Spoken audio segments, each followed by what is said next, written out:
जिस दुनिया में मेरे लिए सबसे ज़्यादा अजीज मेरी माँ की खुशी है, मैंने जो कुछ किया उनके लिए किया और उसका मुझे इतना सा भी अफसोस नहीं है।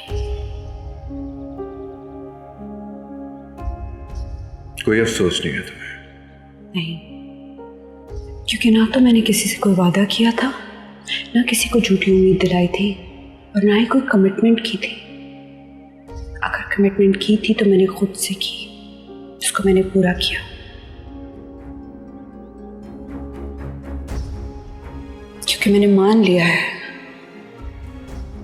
कि इंसान कभी कभी अपनी तकदीर के आगे हार जाता है, अपनी किस्मत के लिखे के आगे बेबस हो जाता है।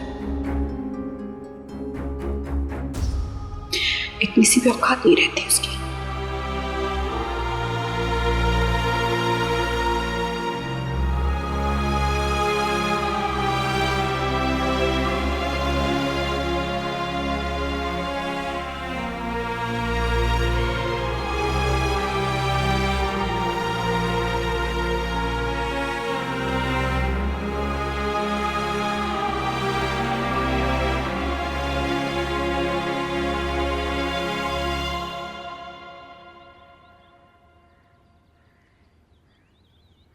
बख्तियार भाई, मैं आपसे माफ़ी मांगने आया हूँ। मुझे गुस्सा नहीं करना चाहिए था, मेरी गलती है। मैं नातिम हूँ, मुझे माफ़ कर दीजिए। खानदानी लोगों की गलती का भी एक मयार होता है। तुमने बहुत ओछी हरकत की थी। माफी मांगने से गया वक्त वापस आ जाएगा? बख्तियार का बड़ापन है जो इसने तुम्हें दोबारा इस घर के अंदर आने की इजाजत दी है। इसे माफी ही समझो।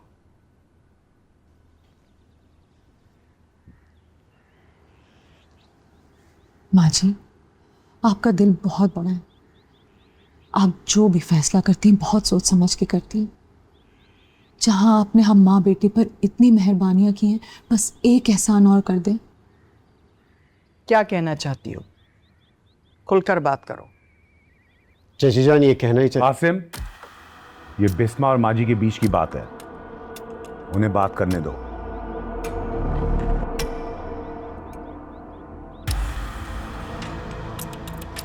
माँ जी, नशवा और अम्मार का निकाह जिन भी हालात में हुआ, मैं उस पर कोई गिला नहीं करूंगी। जो हो गया सो हो गया।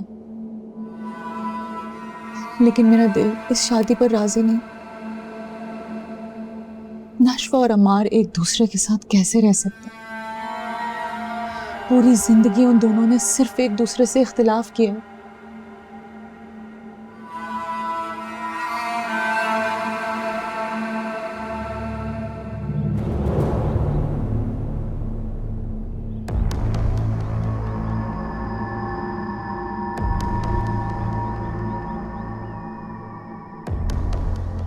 जहाँ तक मुझे याद पड़ता है, हमारी 7 पुश्तों में भी न किसी ने तलाक की बात की है और ना ही शादी तोड़ने की।